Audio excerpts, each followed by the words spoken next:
buddy, put that thing back in its holster. We haven't gone anywhere. I don't understand. Check out the MichaelDukesShow.com for information on how to get access to the podcast. Welcome to the party, pal.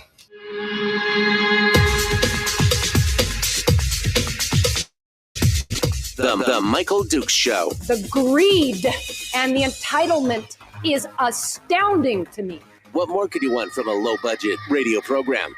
This is a dumpster fire. That was just BS. It is time to get a new perspective. We know just what you need, and we've got just the cure. Open wide and prepare for a steaming hot cup of freedom. I just don't fathom it. The Michael Dukes Show, streaming live across the world. Across the world on the interwebs and across the state of Alaska on this, your favorite radio station and or FM translator. It is the Michael Dukes Show. Hello, my friends. Hello. Welcome to Monday. A little bit of a, well, it's a little chilly out there. I don't know exactly what happened, but it got a little chilly overnight. Still not too bad. Still not too bad this morning. It's good stuff. And I appreciate you guys coming in and being with us here for this Monday. I mean, I could have used another solid day of weekend, but maybe that's just my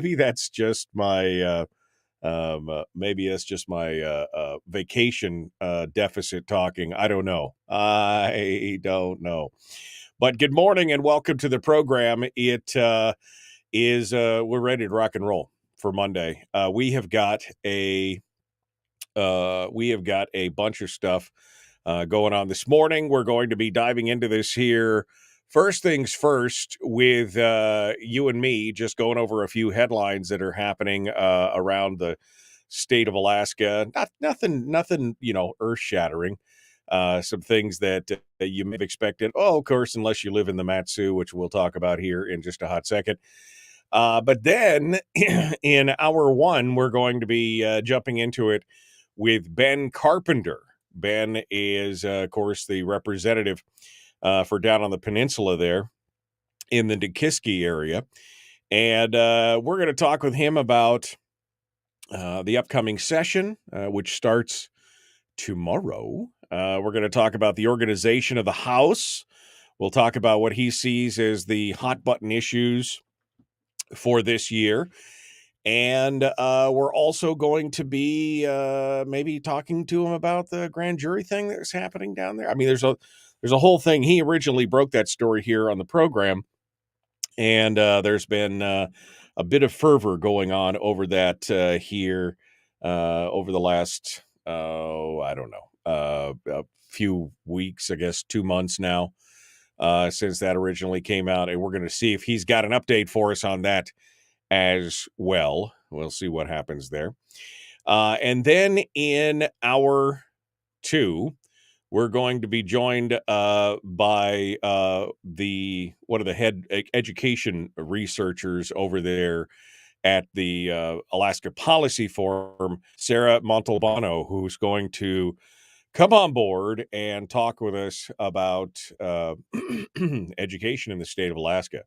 She's the one that's been hitting us with a lot of these educational facts lately, which, I think that's what we need in this discussion, more than the emotion of people, who come in and just say, we just don't care enough about the children because we haven't been funding them fully, and we haven't done this and we haven't done that. And I think Sarah is going to be to bring some much needed clarity to the discussion. And we'll see what happens with that. It should be an interesting discussion in hour two, again with Sarah Montalbano from the Alaska Policy Forum, and we're looking forward to that. So we'll see what comes of that here in just a little bit. So I guess we start off with, wow, how's your weekend going? How are things happening? What's going on? Um and let's see what's happening. I will say that one of the first stories that I caught here this morning from over at the ADN was a story from my friend John Reeves, who appeared on the Joe Rogan Experience last month. And he apparently said a few things that has got has got some people out there doing some kind of treasure hunt. John Reeves, who owns the Fairbanks Gold Company, told the Rogan and his millions of listeners that the American Museum of Natural History dumped valuable mammoth tusks into the New York East River about 80 years ago, right around the area off of 65th Street. And when they heard that, people actually went to look at them.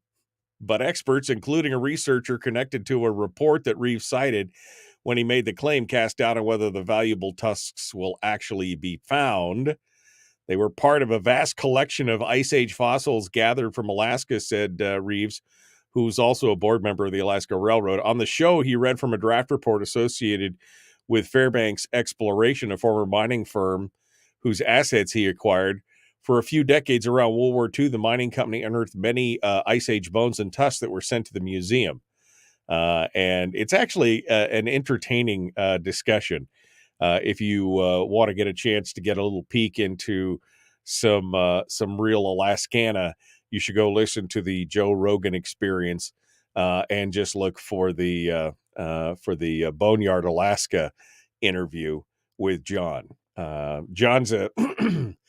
John's quite a character, and it makes for a very interesting listen. But this made headlines. People were paying attention, and we'll see. There's a whole story on this in the ADN if you want to go out there and look at it.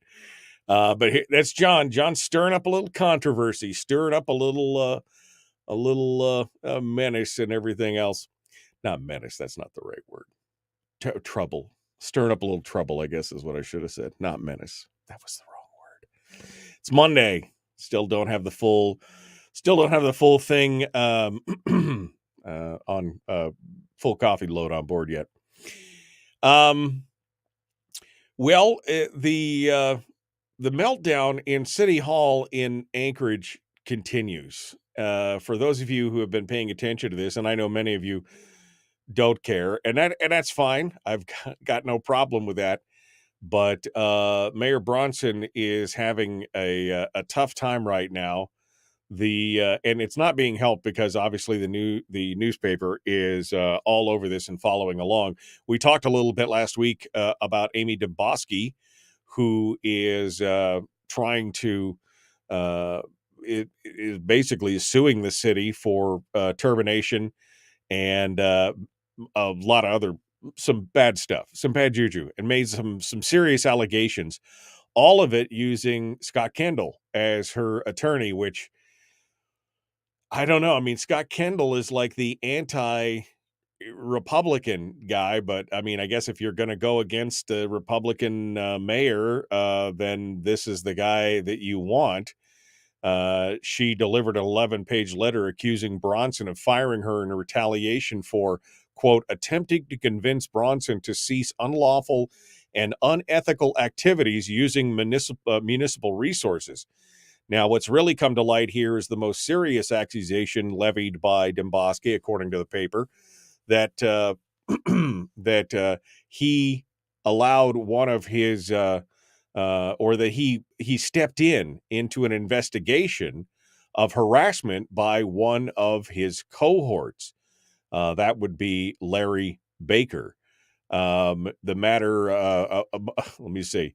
It says here that Baker tried to prevent Hickel from being hired to work at City Hall, where it was another person, and twice used his influence to try and get then municipal attorney Patrick Burke to drop or reduce the criminal charges against somebody else that worked for them, Sporhaus, who is the person that obviously was part of the harassment suit. In the days before her firing, Demboski had also made the accusation in a December email to Anchorage's ombudsman. The Daily News report reviewed the email and obtained an excerpt. This is from the ombudsman report. Mr. Baker also attempted to influence the mayor and me, this is from Demboski, to not hire Colby Hickel, who was the victim of stalking and domestic violence at the hands of his business partner. That would be Baker's business partner. When they didn't work, he went into the municipal attorney Burke, both during the transition and during the term, to get the charges against his former business partner dismissed. So this thing is blowing up in not a comfortable way. Let's just that. Senior policy advisor Larry Baker is apparently dragging down Mayor Bronson in this situation. I don't know, man. Watching all this, trying to see, the assembly and the mayor's office have been at loggerheads for so long.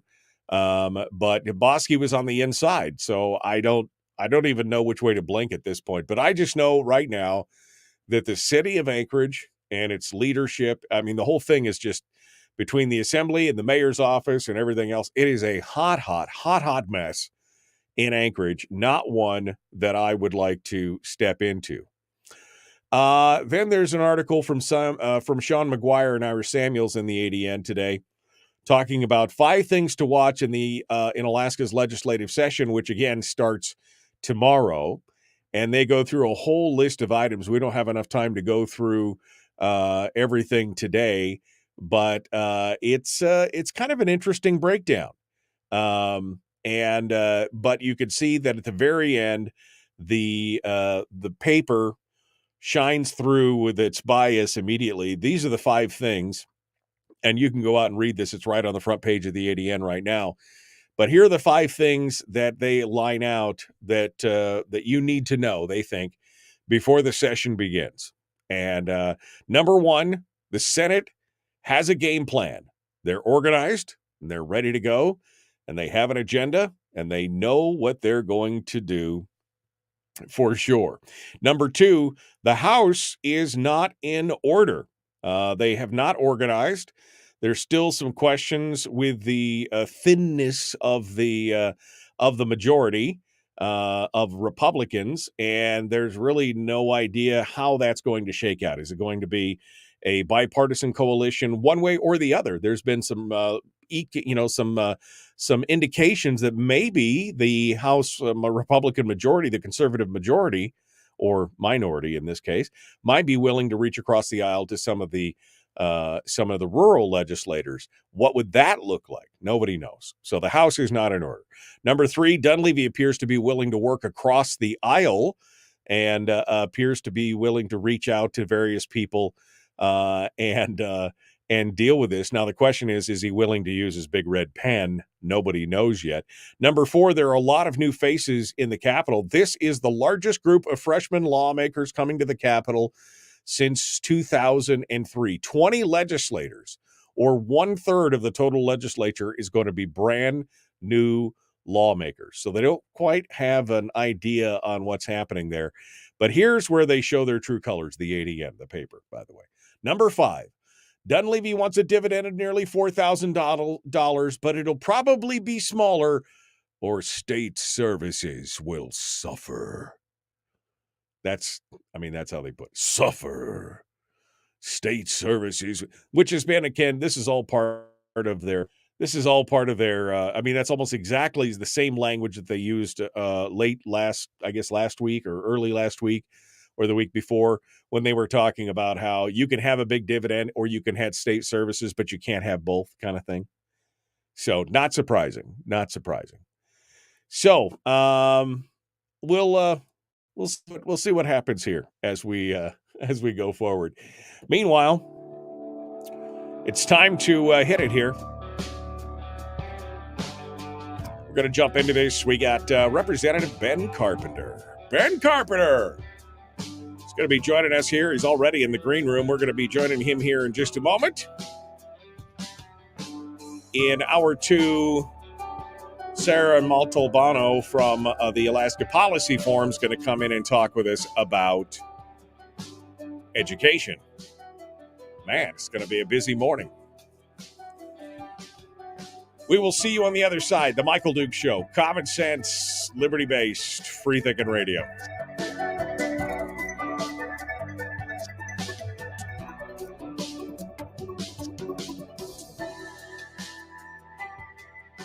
If you missed the show, you can listen to it on your time with Dukes On Demand. Oh, and it's free. Like America used to be. Streaming live every weekday morning on Facebook Live and MichaelDukesShow.com. Well, howdy, my friends. How are you guys doing this morning? How's it going? How's life treating you? I'm going through some of the comments here this morning. Let's see. Good morning from Alaska's Emerald Isle of Kodiak, which is wet and chilly today, but still beautiful. Good morning, Teresa.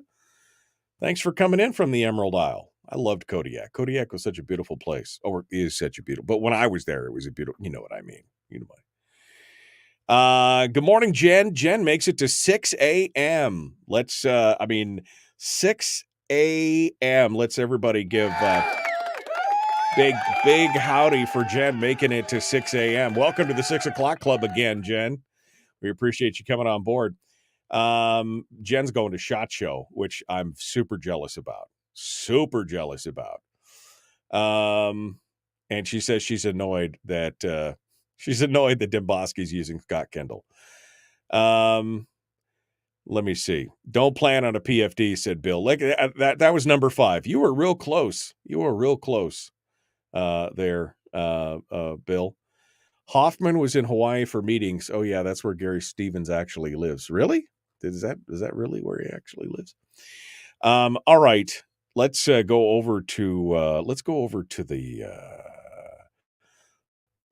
here. Shall we make this all work here? I got to figure out how to buttons to push, and I've already forgotten about all the buttons to push here this morning. Let's go over here and add Representative Ben Carpenter to the screen and see what he's going on. Hello, my friend. How are you doing? Look at you down in Juneau. So look at you in your office all bright and early this morning. Man, you're a go-getter. That's what the calendar said. I just had to be here. Right. Calendar said be here, and that's exactly where you show up. Well, are you all ready for the madness out there? Are you ready to go? Oh yeah, we've been ready. It's been madness for a while. Yeah. No, I mean tomorrow the starters pistols goes off and the games really begin. And may the odds be forever in your favor. I mean, it's gonna be a hot mess. Yeah. If you just remember it's like Survivor, but you can't vote each other off the island. We'll be good. Exactly. Just a big game. Yeah, we call it Naked and Afraid in Juneau. That's what it's all about right now. Nobody needs that, Nobody needs that. All right, Ben. Well, I'm gonna put you back in the green room for just a hot second here. Don't go anywhere. I just wanted to make sure your audio is good. And that's a slick looking shirt, by the way. I love that color green. It's just that not many guys can pull that off. Look at you. You look great. All right, hold the line. I'll be right back. But you shaved your beard. I don't know. It's been a while since I seen the chin. So good for you. I don't have that kind of bravery. Well, I have a chin. There is a chin under here, but I haven't seen it in 15 years. So I'm like, I'm a little afraid what it looks like. All right, hold the line here, Ben. We'll be right back to you. I do have a chin. It's under here somewhere, but I'm afraid to look at it. I'm afraid to see what it looks like after all this kind of stuff. Okay. Let me see. It's it has been a while. Survival without being able to vote anyone off the island is just a game called stalemate, says Anthony. Yeah, that's kind of true. That's kind of true. Whoops. Let me go back over here. What was that? Naked and Not So Afraid in June. I don't know what you're talking about, Bill. No idea what you're talking about. That's my story, and I'm sticking to it. All right. What else we got going on here? We don't have a whole lot of time. So I want to, whoops, been connected and reconnected. Now he's back. I see it. Okay. That escalated quickly from beer pong to naked in Juneau. Well, there was no, everybody's going to take that out of context now. Duke says everybody in Juneau is naked and afraid. I was a joke about the show Naked and Never mind. Nobody. Like and share, like and follow. Let's go. We got things going on. We're ready to do this. The Michael Duke Show. Common Sense Ow Radio. Good morning. My coffee seems to be kicking in. Here we go.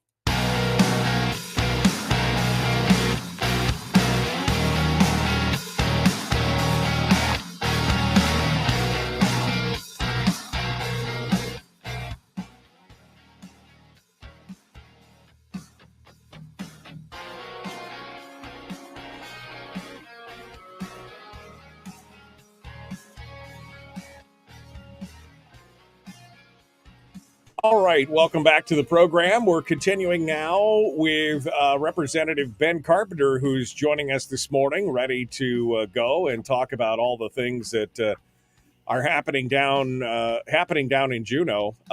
Again, tomorrow is the beginning of the session, and let the games begin, I think is what we just said, and we're ready to get into this. Good morning, Representative. You're bright and early and ready to go this morning, I see. Good morning, Michael. Yes, we're ready to go. Yeah. Maybe third time's a charm. Third time is the charm. Maybe that we'll get it in. He had to connect a couple times to make it work, so we're good to go.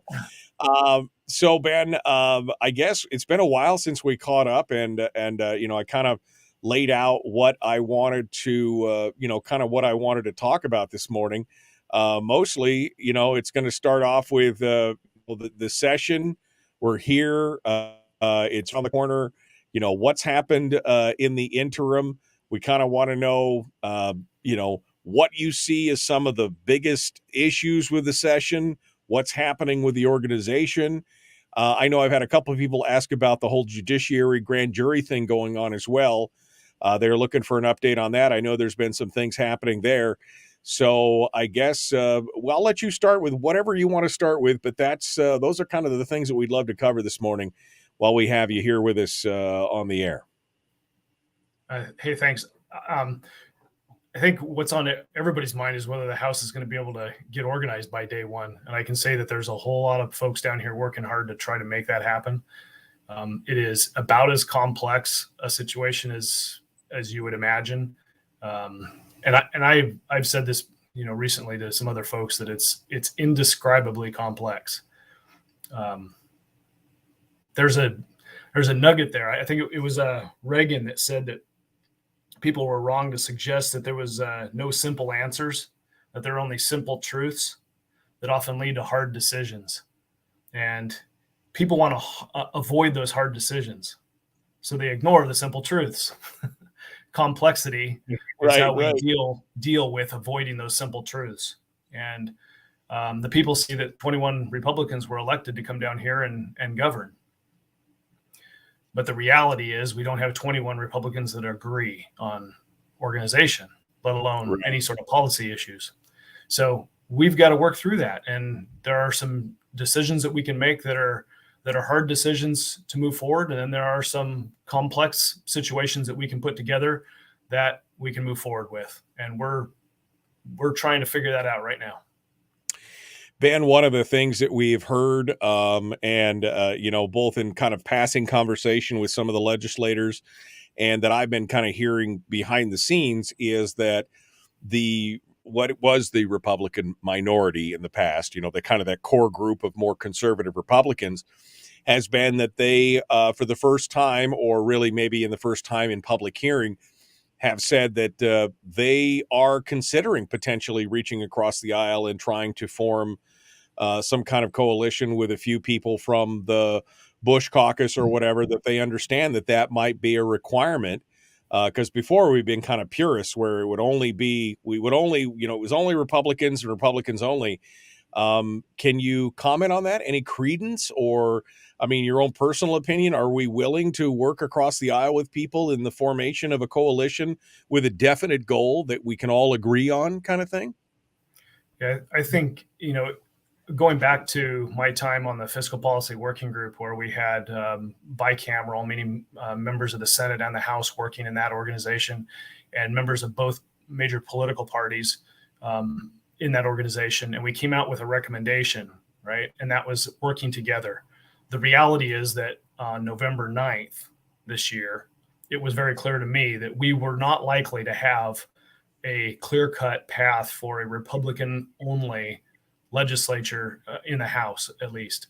And it is possible, but again, just saying that because someone's got an R behind their name is not necessarily,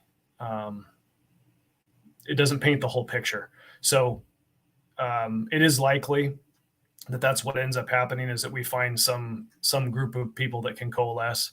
I have been very adamant in all of our discussions that group include all of our Republicans. And Right.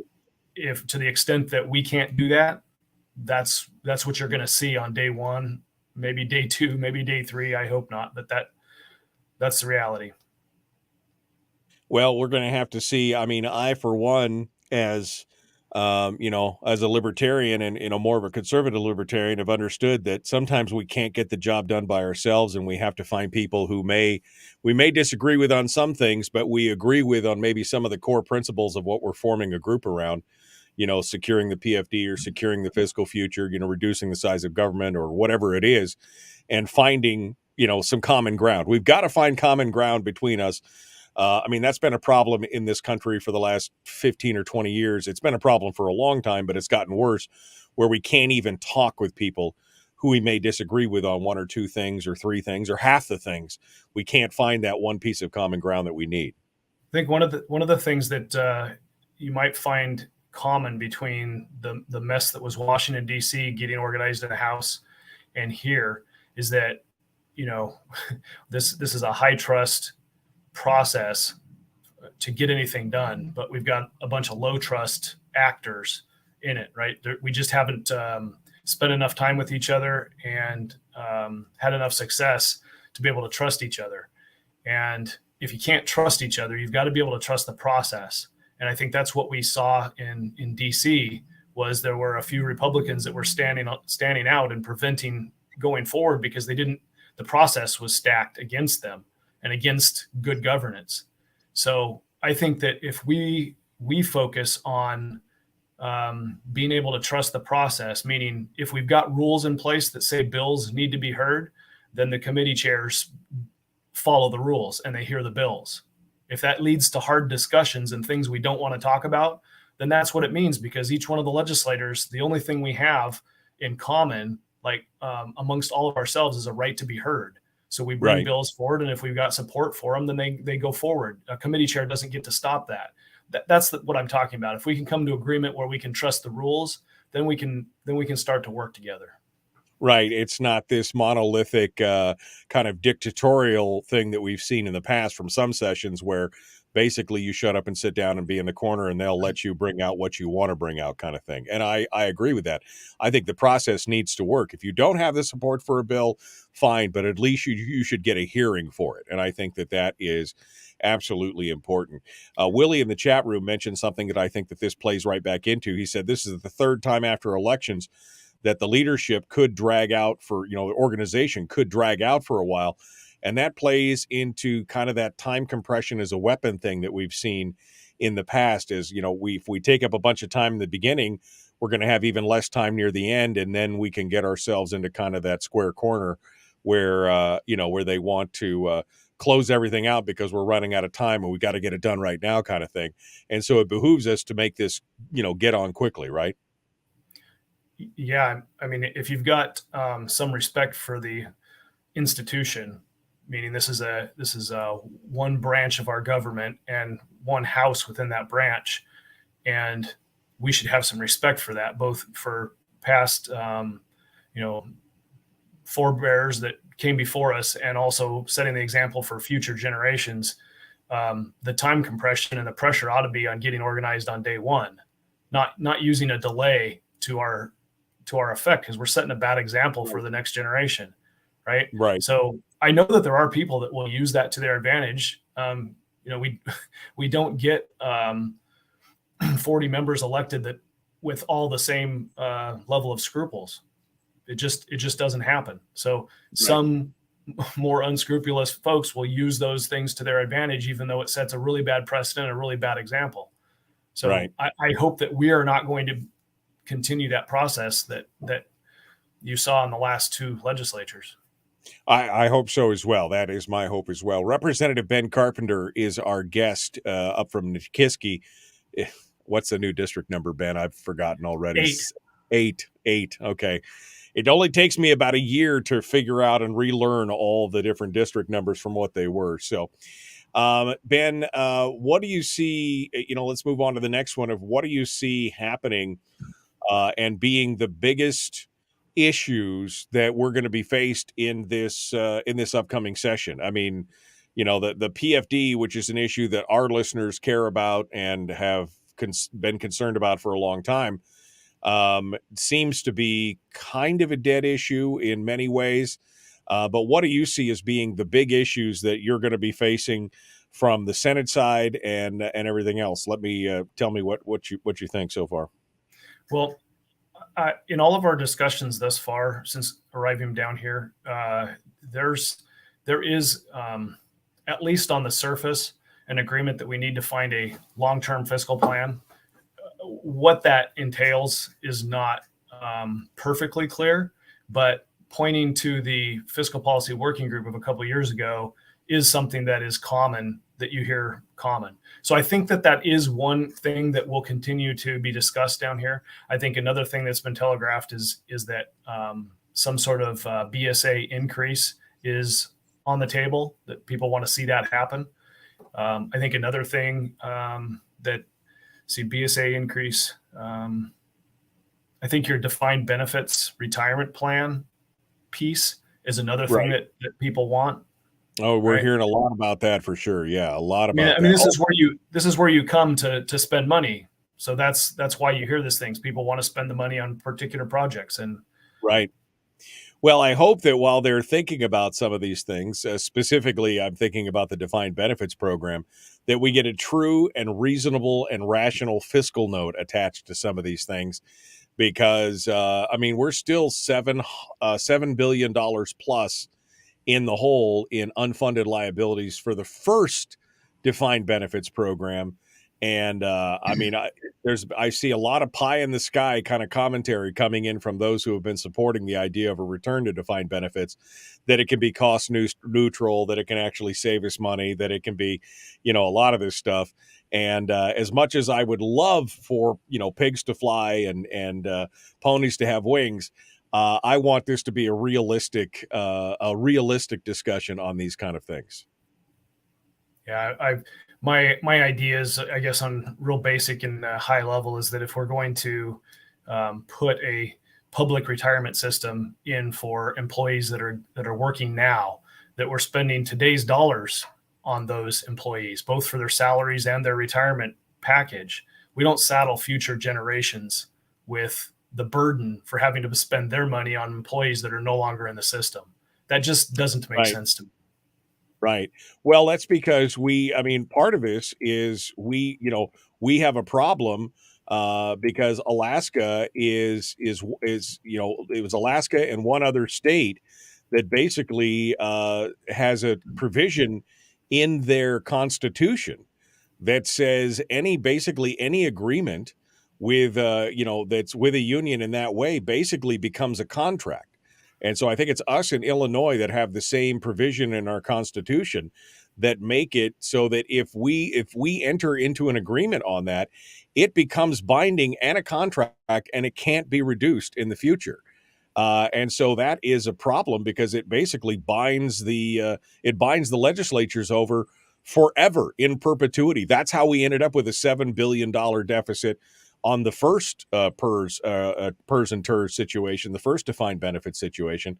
And so it's definitely problematic for us, I would say. I think it's a fairness question, general fairness question. We can find employees to work in our state and local governments with having a fair and reasonable retirement system. You don't find defined benefits out in the private sector because companies can't afford it. It's unsustainable. Only place you're going to find it is in government. And I think that's wrong. Private sector employees who are struggling to put their own retirement systems together should have a similar package, as a state worker. I guess I should have said it the other way around, is that the state worker should have a similar package to what's available on the outside, and giving special treatment, and basically forcing future generations to pay for state burdens. All you're doing is shifting the risk. You're saying this subset of people that work for the state, they don't have to worry about retirement because the state's going to take care of them. The rest of the people in the public sector that actually have to pay for it, they're the ones that are going to pick up the risk. I just think that's fundamentally wrong. The language in the Constitution says membership in employee retirement systems of the state or its political subdivisions shall constitute a contractual relationship. Accrued benefits of these systems shall not be diminished or impaired. And that is important. We're only 2 states in the whole union that has that. We're going to continue here in just a second with Ben Carpenter, who's going to be with us here till the top of the hour. We'll be back with more here in just a moment. The Michael Duke Show, common sense, liberty-based, free-thinking radio. We continue this discussion on what's happening in the legislature and more in just a moment. Don't go anywhere. Back right after this.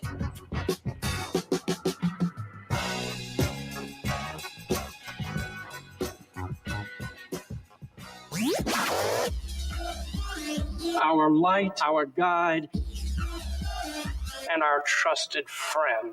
Michael Duke Show.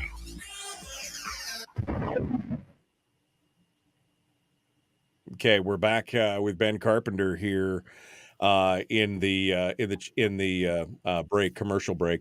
Ben, I mean, this is an important thing, and I want to say Donna for pointing that out to me. Membership, she says, begins on a state employee's first day of employment. And that's, I mean, this is a big deal. I just posted this in the chat room for folks to see. Membership in an employee retirement system of the state or its political subdivisions. Now we're talking about the municipalities, which is Jesse Keel's proposal, that all the municipalities be included in this defined benefits program, shall constitute a contractual relationship.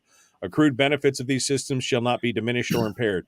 Which means that if there is some kind of call on the retirement system, like let's say for some reason today they said, oh, all these tier 1, 2, and 3 people, we got it. That unfunded liability, we're on the hook for it. And that means it's going to have to come. Some judge will say, well, you've got a multi-billion-dollar permanent fund sitting there, so we'll go ahead and just draw it out of that and pay for it and take care of it. That's the problem. We could end up screwing ourselves in the long run on something like this. That's why I think that we need to have a real hard discussion about any proposal to return to defined benefits. Yeah, you hit the nail on the head. The reality is that there are folks down here who want to see state services increased. That includes more defined benefits retirement system. And they're going to pay for it with permanent fund earnings. And they're going to take a tax on the dividend. So that's in essence transferring or moving money from the private sector or from all of Alaskans into the retirement system of some Alaskans. And they see that as a wise thing to do and a fair thing to do because we need our state employees. And I'm not saying we don't. But I'm saying you can have a retirement system that doesn't do that and be fair to those employees.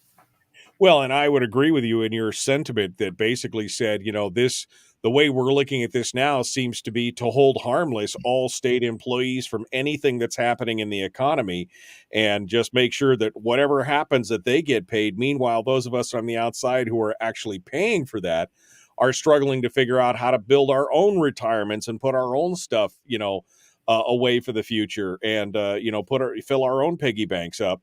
And it just seems like that is in a lot of ways counterintuitive and fundamentally, I mean, I guess I would say unfair. I know life's unfair, but that just seems to be right in the face of it, that they'll be held harmless no matter what, and we'll be paying for it no matter what's going on in our economy. We're going to be taking, and that's the thing, it disconnects everything from the economy. That's why I dislike the defined benefits idea so much, is that there is no basis in rational fiscal fact at that point. Yeah, I don't think that future retirees have a bigger claim on permanent fund earnings than Alaskans that are alive today and can draw a dividend check, or that will be alive in the future that can draw a dividend check. They don't have a greater claim just because they've been a state employee and participate in a system. But that's what the system's set up to do, is say they have a greater claim to whatever state resource revenue exists. And that's just, that shouldn't be the case. Jeannie just threw us a little comment in the chat room. I'm going to throw it up there. Here's the caveat. She says, state workers work for half the hourly rate that the private sector does. The reward is that by enduring a lower wage, you get a greater benefit. That was the original intent of government wages, Jeannie. I think you would find that, with the exception of a handful, with the exception of a handful of positions, maybe professional level positions, state employees are not working for half the hourly rate of the private sector. I mean, that may have been true 50, 60, 70 years ago. Today, it is not true. And in fact, you could see it in many, many areas that government employees are making, in some cases, more than the private sector for the same work. Plus, they're getting the golden parachute retirement. So that was an attractor in the beginning. That was the initial intent. But through step increases in wages and unionization and COLAs and everything else, that number has slowly come up over the years. Ben? Yeah, I'd just say look at the parking lot. Yeah, look at the parking lot. Look at the parking lot. Look at the vehicles that they're driving, right? Yeah, absolutely. Let's see. 25%. This is Donna chiming in again, and I always like to hear what Donna has to say. 25% of Illinois' general fund budget pays for its pension system, and it's still only 40% funded. That number ought to make you just your pucker just should be, whoa, wait a second. 25% of their overall budget, and it's still only 40% funded. Yep. We've got ourselves upside down from the federal top all the way down to municipals throughout most every state financially, and it only takes one big bubble here to burst, and then we've got a problem on our hands. Ben Carpenter's our guest. Let's jump back into it. Here we go. The Michael Dukes Show.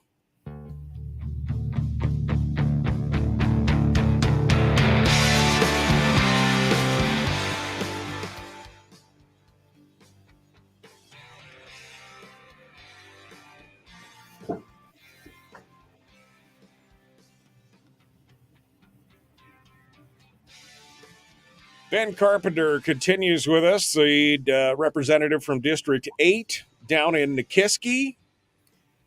We've been talking about, well, during the break, we just spent talking about the defined benefits and the pitfalls of that.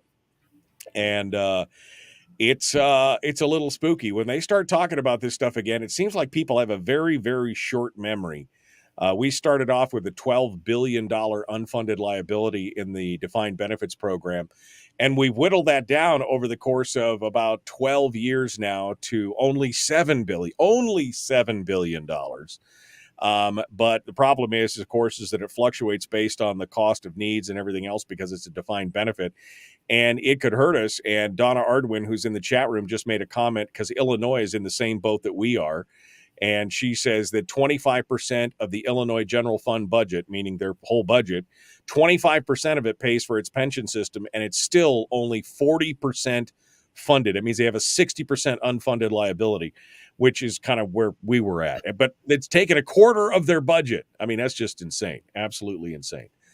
Ben, I want to talk anything else that you could think of as far as, big issues. What are the things that you're going to be focusing on as you come in here? I mean, whether it's fighting back against some of the big issues we see that are going to be coming down, or do you have some special things that you want to work on? What is your mission or on your agenda personally for down there in Juneau this session? It remains the same thing that it has been when I first got here, which is some sort of stability to our fiscal picture. That's very important to me.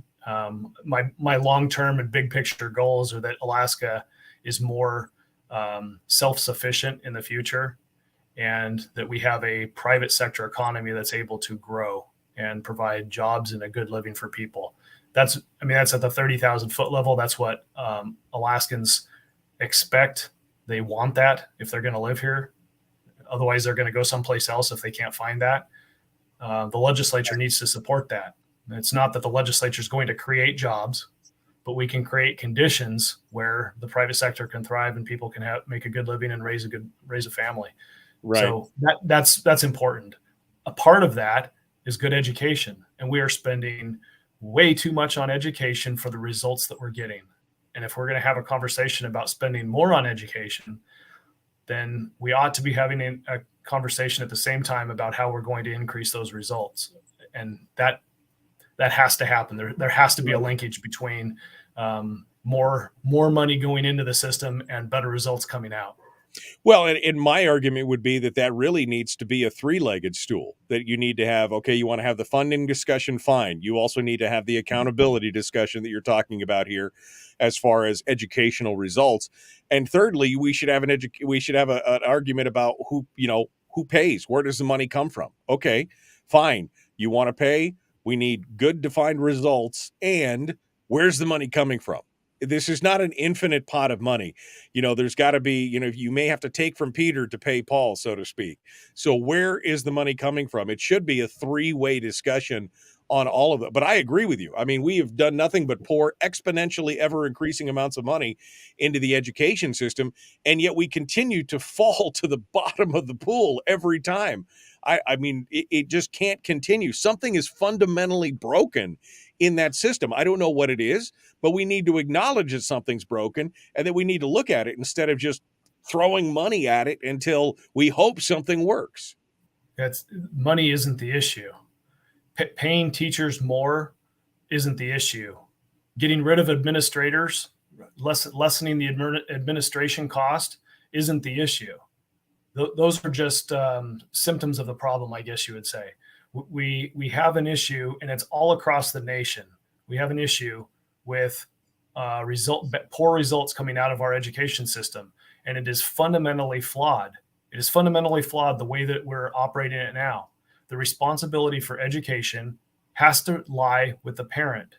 The teacher is powerless in the classroom to reach a kid if the parents aren't supporting. So we have to get a system, make some transformational change here that reorders the system to bring the parents back into the equation of educating kids. The expectation, and that's not a money question. That is what kind of system do we need to have in place that empowers parents to be involved, make decisions, and actually have responsibility for the outcomes that we want.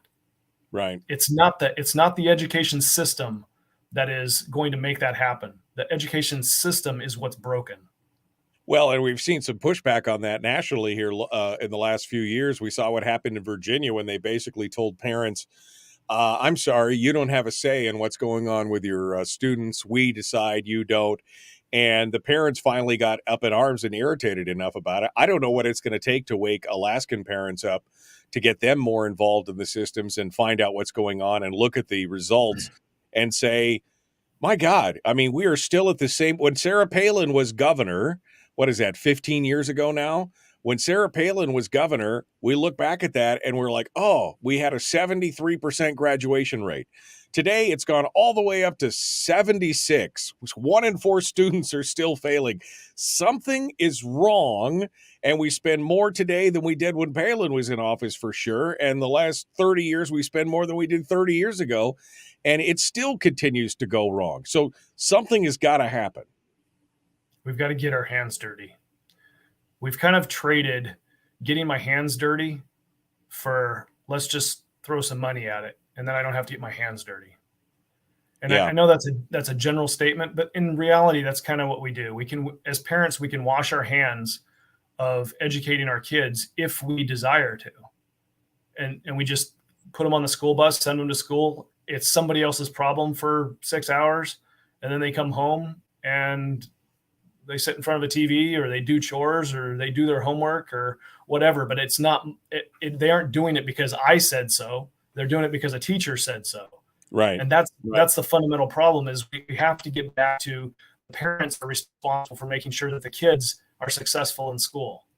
And this system doesn't generate that. We can just wash our hands of it and say, oh, it's the teacher's responsibility to educate my kid. No, it's not. Right. It's not. It is ultimately your responsibility as a parent. Ben, we're running out of time here, so I don't know. Do you have an update for us on what's happening with this whole grand jury thing that went down on the peninsula? You broke the story with us here a couple months ago. You got us an update of what's happening or what's going on with that? Yeah, so I have been knee-deep in organizational stuff. There has been some movement on the grand jury issue, but I haven't dug into it yet. I will. This is a very important issue, and there are some, I would say, explosive things that have happened since the last time I talked to you. It appears, and this is, I need to get more details on this, but it appears that the Supreme Court may have ignored their own process for modifying rules. So they've got a process in place. They may have ignored that process in order to change the rules of the grand jury. Kind of basically in favor of being able to control it.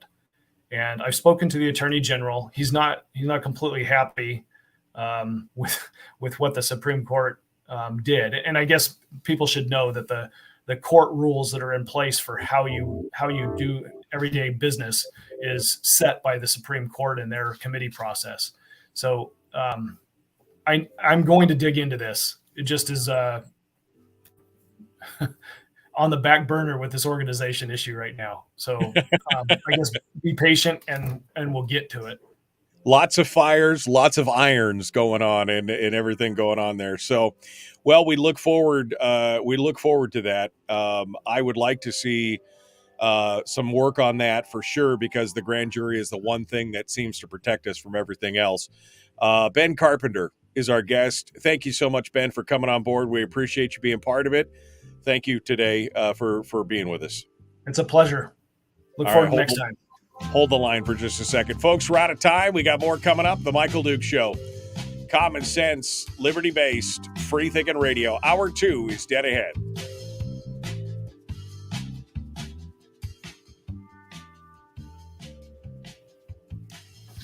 Yeah, I got to say, Ben, I think that the pandemic showed us one thing. It did engage a lot of parents because they saw, number one, how it seemed like that the children weren't the priority in the pandemic. It seemed like there was a lot of, and this was a nationwide problem. It wasn't an Alaska problem per se, but they saw how a lot of communities, it was all about making sure the teachers got paid and all this other kind of stuff before, putting woke politics ahead of student education and everything. I'm not saying that's necessarily a problem for Alaska, but it woke a lot of people up. And then they discovered, as they took on their own child's education, that it wasn't nearly as hard as they were told. They were told that it would be impossible for you to teach your own children because you're not smart enough and you're not this and you're not that. And then all of a sudden it was like, well, wait a second. This was actually easier than we thought. And our kids are happier and they're doing better. And now you see that Rob Myers is in the chat room. 25% of the students enrolled in the state are now in one of the correspondence programs. So you've got a full, and on top of that, we've seen this this decrease in enrollment going on for years, and now that's just been accelerated. And so there might be a bit of a panic on that side of all that stuff happening. Yeah, I'm afraid that there's going to be a pushback on that, and a heavy hand come down and say, well, that's part of the problem. People aren't participating in the process as it's established, and therefore the process is suffering. And I would push back against that and say that parents are the ones that have the responsibility to educate their system. And if the process is broken and not working, they're going to go wherever they have to make sure their kids get a good education. I just think that it's not fair to those parents and those families that have two working families, and they don't have the time. They just literally do not have the time to spend at home with their kids. They're stuck where they're at, maybe for the time being, maybe for the entire time that they're having to raise their kids with two jobs and just a lack of time to be able to do that. But that doesn't mean the parent doesn't have a responsibility to help decide what happens within the schools. Right. And what I'm talking about also is it's kind of it's a culture problem. If you talk to teachers about what the biggest challenges are in the classrooms, that the teachers makes it hard for them to teach. They're cultural issues. They're things that kids don't respect the teachers. And if the teacher goes to the parent is not respecting the authority of the teacher. We've got a culture problem that we have to address. And it starts with organizational change. That's what has to happen. I agree totally. I mean, this is why I and many others have been advocating for a backpack funding type system where parents get the choice. If they are not satisfied with what they're getting, they take that money and they go to whatever other system they think is going to be better. And if that doesn't work for that year, then they can move to somewhere else until they find the one that fits their lifestyle, their needs, their children's educational style, and everything else. But boy, you start talking about backpack funding or vouchers or anything else, and the squalling starts, it runs to high heaven. It may seem like it's semantics, but it's not. If the parent chooses to put the kids in the same school that they go now, but they've made that decision because they had a choice, then the results of the school are now it's the burden of the parent because they made the choice there. It's not like the state or the local municipality saying, oh no, you live in this area and you have to put your kid in this school. Well, then I don't have a choice and I don't have any responsibility. But as soon as I say I'm making the choice, my kids are going here, I'm going to put my money here, or I'm going to put the state's money here. Now I have responsibility. Now, if the results aren't there, I chose it. Right. No, and like I said, this backlash, and like you talk about the disrespecting of students and parents from teachers and and administrations and stuff like that. We saw the result of that in Virginia. You can't clap back against parents and the public too hard, although that may be secretly how you feel. You can't do that because it will come back to bite you. And maybe we need something like that to happen here in the state so that we can, the sleeping beast will awaken, so to speak, and everything else. We have some bright shining lights in the state in our charter schools. And I think we just need to duplicate what's working, and we'll be in a better trajectory in the future. Ben, thank you so much for coming on board. It was a pleasure to speak with you today. We look forward to talking to you here again, maybe in the next couple of weeks. Okay. Likewise. Thanks, sure thing. Ben. Appreciate it. Ben Carpenter, our guest here on the Michael Duke Show. We are coming back into it. I see Sarah Montalbano is in the chat room, or in the green room, not the chat room. She's in the green room. Let's go over there and say hi to her and get things ready. Make sure her volume and audio and everything else sounds good before we get started here with hour two. Let's bring her on board. She needs to be big, not small. Good morning, Sarah. How are you doing this morning? Good morning. I'm doing well. How about yourself? There is no complaint. Well, it's Monday. I can complain, but it is what it is. Sarah, you've been doing a lot of good work over there at the policy forum, and you've been following the educational stats. I dropped some of your information on the last week, and there was some collective gasps in the chat room over some of the stats that you were bringing in there. And I think that's what we need in this conversation. I think we need a discussion of cold, hard facts, not this hand-wringing and a lot of the hand-wringing and whining that we see in the local paper articles about, we just don't care about the children because we haven't increased the funding. And they act like the BSA is the only thing that's funding schools. They never mention the hundreds of millions of dollars in addition to the BSA. So I'm hoping you can bring some clarity to us today. And maybe, because this is a hot button issue for me, I've been on Alaskan education issues for a long time. and talked about how problematic they can be.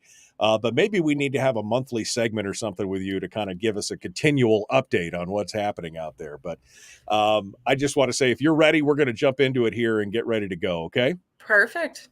All right. Sarah's going back into the green room for a second, and we are ready to go. Folks, like and share, like and follow, like and subscribe. Do all the YouTube and Facebook things. Here we go. The Michael Pence Radio.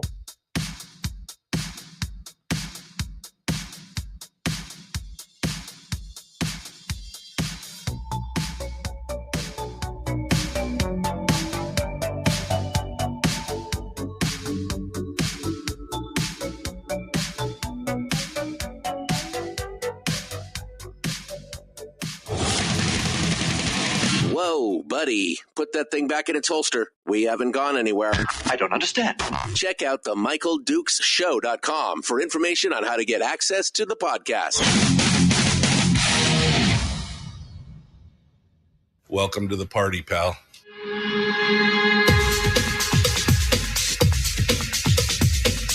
The Michael Dukes Show. The greed and the entitlement is astounding to me. What more could you want from a low-budget radio program?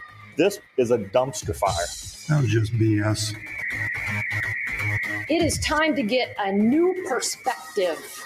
We know just what you need, and we've got just the cure. Open wide and prepare for a steaming hot cup of freedom. I just don't fathom it. The Michael Dukes Show, streaming live across the world on the interwebs at michaeldukeshow.com, where you'll find links to our audio-only live stream, to the podcast, which is available wherever you find podcasts. I prefer Spotify personally, but any podcasting app will do it. And, of course, links to our social media sites where we simulcast the radio show every morning on Facebook, YouTube, and Twitch. And, of course, on regular old boring terrestrial radio, where it's always been free and it's always been good, on this, your local radio station and or FM translator across the state of Alaska. Welcome to Hour 2 of Monday. Oh, man, Monday. Where did the weekend go? I don't know. We're here, though. We might as well suck it up and be ready to go. We're going to continue now talking about issues around the state of Alaska. We just finished up with Representative Ben Carpenter, who gave us his little snapshot of what he thinks is going to be happening in the session. Now we're moving on to educational issues. Today, we're joined in Hour 2 by Sarah Montalbano, who is I would say she's the education correspondent. She's the lead education researcher over there at the Alaska Policy Forum. And we're going to talk about the state of the state education, which is, again, has been a hot button issue for me for years. And I'm a little frustrated, in case you couldn't tell.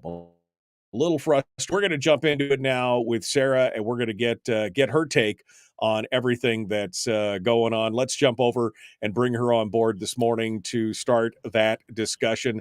Sarah Montalbano, I hope I'm not murdering your name there, Sarah, on that. It's Montalbano, but it's close. Montalbano. Okay. Well, just don't call me late for supper. That's all I can say here this morning. Sarah, you've been doing, you do a lot of articles over the Policy Forum website at alaskapolicyforum.org, talking specifically about education. So I guess first and foremost, hit me with the street cred. Where are you coming from? Who are you? And, why should I be listening to you when you write things out on the internet there? Tell us what's going on. I appreciate that. People don't ask that too often. So I just graduated Montana State University with a bachelor's in computer science. So I'd like to think I'm pretty good at data analysis and things like that. To comment on Alaska education, I feel qualified because I went through the public schools. I went through the Mat-Su-Borough School District. I was born and raised in Wasilla my whole life. And that's something that I think numbers actually lend a lot of important information to this discussion, where it's not just emotions, and you obviously don't care about kids if you're talking about these things. So I think the numbers are revealing. Yeah, no, exactly. That is the thing that gets me. Anytime you talk about education, you immediately hear somebody from the back of the room cry, but don't you care about the children? And of course, that's Yes, of course we care. That's why we're trying to have a discussion, is because we care about the children. This is not just a dollars and cents argument. This is, hey, we want to know what's going on. If it was just about the children and we were throwing all this money at it and we were acing it and we were somewhere near the top of the pack, this conversation would probably not be part of the thing here. We would be all okay with it. The problem is we've dumped ever increasing amounts of money into this system, and yet it continues to drop further and further. I mean, we're 49th in what, science or reading? I mean, we're 48th, 49th, 47th. We're right down there at the bottom, and yet we spend a tremendous amount. In fact, that's the first thing I want to talk about. Your article from this month about Alaska's Education Freedom Report Card on spending was, well, let's just say it was eye-opening, to say the least. Give us some of the stats here. Let's talk a little bit about school spending in the state of Alaska. Sure. Yeah. So the Heritage Foundation put together a report of all 50 states and DC, ranking them on 4 categories: transparency, regulatory freedom, spending, which we'll talk about first, and school choice issues. Alaska ranked 47th nationwide for high spending. And the way that they calculate this is basically looking at the per pupil spending, which is very, very high. It's about $18,000 per student here in Alaska. And then looking at the outcomes, which are absolutely atrocious. I mean, on the 2022 National Assessment of Education Progress that came out in October, we were 49th in 4th grade reading nationwide. So we're not getting a lot of bang for our buck. Right. Not getting a lot. I mean, I just mentioned it during when I had Ben on, is that I remember when Sarah Palin was governor, that one of the big sticking points was that graduation rates were at 72 or 73%. And we're going to fix that. And we did. We got all the way up to 76% today. I mean, those 3 or 4 percentage points were huge, but that still means that 1 in 4 students don't graduate. And for what my understanding is that many of these students who do graduate, they have to take remedial math to be able to even go into college, because they don't have enough math to be able to understand a 100 level college math class. I mean, that's $18,000 a student every year for, 15 years. You're talking about, we've just spent $1.5 million on this kid or whatever it is. I butchered the math there. Obviously, I'm a product of the system. But I mean, we spent all this money and yet $150,000 on these kids, and we can't figure out how to get them to teach math or to learn or to graduate or whatever. There's something fundamentally broken here. Absolutely. I'd have to look up the exact statistics, but the University of Alaska conducted a study back in 2013 or 2014 that shows about 70% of students have to take some sort of remedial class when they entered the University of Alaska system. Yeah, I mean, it's tremendous. And Crazy. that's not, especially for kids who were just freshly minted and graduated, that seems like an extraordinarily high number. So you had a quarter that didn't even make it, and then 20% of the residual have to take remedial classes. I mean, that's an astonishing number based on how much we're spending on this situation. And where's people are like, well, fine, where's the money going to? And you hit a tremendous statistic in here, something that we've been talking about for a long time, because I saw a graph, and I have it, I'm not going to throw it up, but there's a graph that shows it's 2 diverging data points. One is the enrollment, and the enrollment is continually going down. It's a graph going down. And on the other side is the overhead and the employee count, the administrative employee count at most of these school districts. And it's a divergent cone. I mean, one's going down, one's skyrocketing up. And you point out that that's a big problem, because we've got a whole lot of people who are not in the classroom teaching. Yeah, absolutely. The Heritage Foundation looked at data from 2018 and 2019, I believe. And they found the ratio of teachers to non-teachers was 0.79. For every 4 teachers, there are 5 non-teachers in Alaska public schools. The teachers are outnumbered. Absolutely. And that's been a continuous problem, right? I mean, it's a growing problem. It's not something this is not something that's brand new. This has been happening over the last decade. And that's where a lot of that stuff is being eaten up. And speaking of the BSA, the way the BSA is factored is that it favors the buildup of administration versus dollars going into the classroom. Am I wrong? I believe that's true. School funding formulas are a little complicated, and I won't pretend that I'm an expert on that quite yet. But absolutely, administrative staff have been increasing. This is a nationwide problem. This isn't unique to Alaska. And an interesting report that we've summarized on the Alaska Policy Forum website is a report by the Reason Foundation, K-12 education spending spotlight. And we see, in Alaska, revenues went up 32% from 2002 to 2020 after adjusting for inflation. And so we see continual increases in education funding. Most of that is going to support services and administration. So 20%, and I love me some Reason Foundation stuff. Yes. Corey DeAngelis is a friend of the show, and he's been on several times to talk about this. But so a 20% increase in revenues for school systems, for the school overall education system since 2002 in the last 20 years. But that's not what I hear in the newspaper, Sarah. What I hear in the newspaper is that we don't care about children because we've only bumped the BSA 4%, not the 17% that inflation has hit us with. So we obviously don't care. Again, no mention of any of these other funds, no mention of the 20% increase in the last 18 years. Mm-hmm. And we look at that, we've got 32% revenues up overall. And then K-12's total support services growth has gone up 50% per student. So it's really remarkable to look at this and think about the incentives in the funding formula, if that's correct, that incentivize administrators over teachers, and they're taking resources from the classroom. Right. Do you have, and it's not mentioned in your article, or if it was, I missed it. Do you have an actual notation on how much of these dollars actually make it into the classroom as a percentile of each dollar? I don't think so.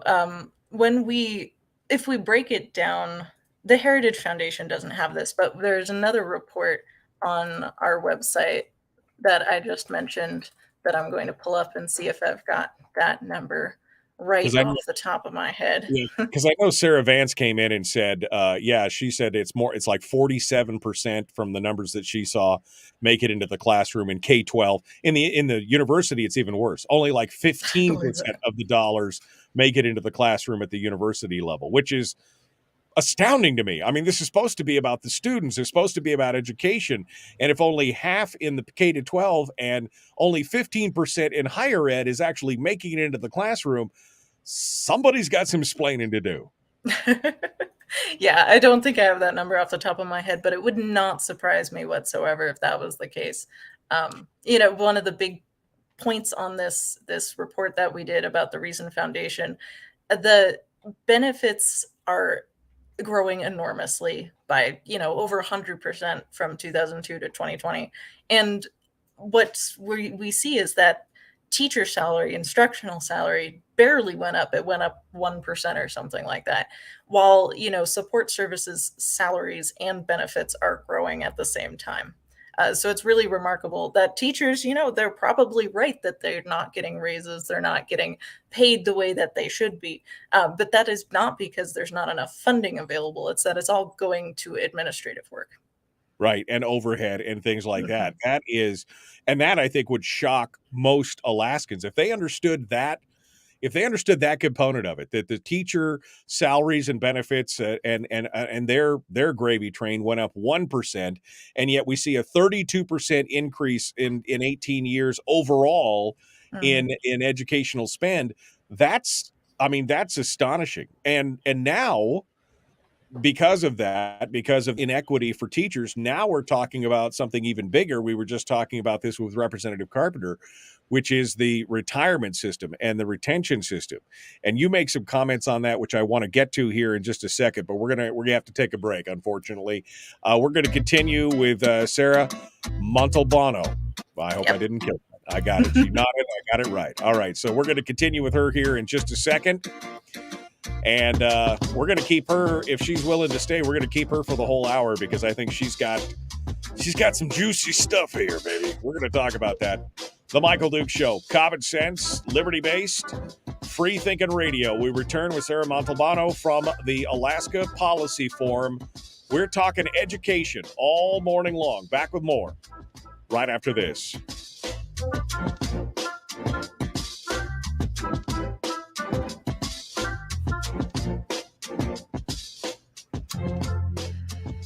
We're broadcasting live through a series of tubes, Allowing all of these entities to provide streaming stuff going on the internet. well, it's kind of hard to explain. Sorry.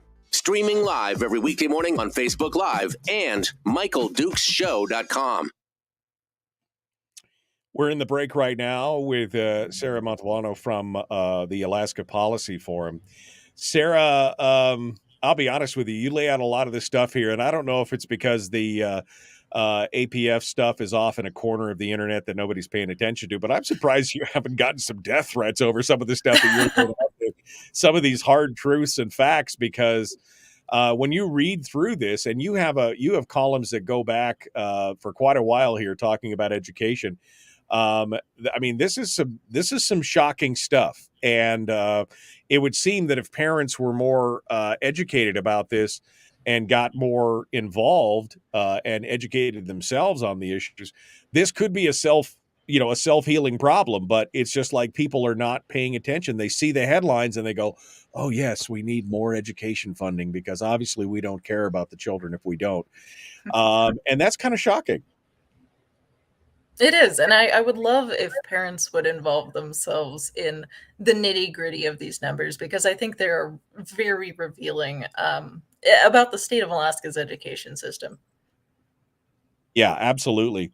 Let me see here. I'm going into the chat room, see if there's any kind of commentary. Oh, Brian, thank you. Brian dropped the link to the reason.org spending spotlight, which is good. Which reminds me, we need to have Corey DeAngelis back on the program here. We haven't talked to him in quite a while. But he's the same kind of thing, just dropping the truth bomb on people and watching people lose their mind. Donna Arduin, former OMB director of the state of Alaska, 6,000 BSA per student, 18,000 per student in the system, 26,000 per educated student. Ow, because that 18,000 that's outside the BSA, right? That sounds like it. Yeah. So, I mean, Yeah. this whole thing, the amount of money just boggles the mind. I mean, look, I'm a homeschooling parent. We've homeschooled. My youngest now is 17. My oldest is 28. We homeschooled all 5 of those kids inside of the IDEA system here in the state of Alaska. And I mean, we got nowhere near that amount of money. High schoolers got like $4,000 or something like that. And the grade schoolers got $2,700, $3,000 or something for the entire school year. And we did pretty good. We did okay. I mean, these kids are, they haven't gone out to become rocket scientists, but they're educated, they're happy, they're healthy, they can hold a reasonable conversation, they can do math, they can read a book. I mean, I think that's kind of a success as far as that goes. And I look at the amount of money being spent in the brick and mortar, and this is a nationwide problem, right, Sarah? This is not strictly an Alaska problem, although we are an extreme case of it. I mean, we've got a problem across the country with our educational, especially when you start looking at international standards. We ain't doing so hot. No, we aren't. We just lost Sarah there. We'll see if she jumps back on board here in just a second. We just lost our connection to her, so we'll see if she can jump back in here and be part of it. Let me see. Kim said last year the KPBSB, the Kenai School Board, gave administrators at central office an 8 to 11% raise and a $9,000 bonus for a few because they took on extra duties. Ow, that's not what we need right there. All right, sorry about that, Sarah. It was a quick disconnect, and we're ready to go. If you want to. No, that happens. So again, this is an international, in the international scope, this is not just an Alaska problem. This is a national problem. Yeah, absolutely. And there's a few states that have bucked that trend. So if we look at the Reason report again, Indiana increased 0% from 2002 to 2020 after adjusting for inflation. Idaho went down 3%. So there are states that are making this work, doing more with less. And Alaska is really one of the higher spending, higher increasing states. When we look, we're up against New York and Massachusetts, Pennsylvania, places like that are on the East Coast spending a lot of money per student. And we have to think about, too, that the variance across all of our districts are really large. There are some districts that are doing well with a pretty low amount of money comparatively. And then there are districts that are needing $40,000, $50,000 per kid. It's really remarkable the degree of problems we're seeing. Here we go, the Michael Dukes Show. Sure.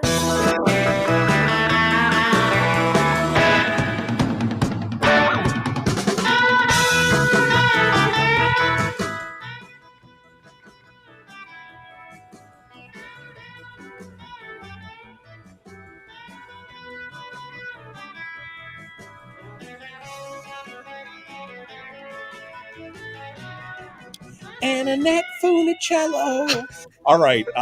Welcome back to the program, The Michael Dukes Show. We're continuing now with Sarah Montalbano from the Alaska Policy Forum talking about education. And we were just talking about how, I mean, this is not strictly an Alaskan problem. Alaska obviously has got some bigger issues than most states, especially since we consistently spend more and end up in the bottom.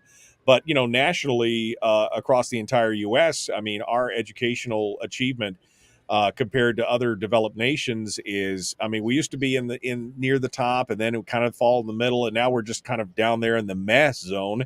Yet we continue to spend a lot of money, and I think part of the problem is, Sarah, is that people are, you know, they refuse to say that potentially there's a problem. Potentially there's something broken in the system. So all we need to do is just throw more money at it and it will eventually work. It's kind of like communism. If we just throw more money at it, it'll eventually work. But what we're seeing is, no, it's not working. And that's the bigger issue.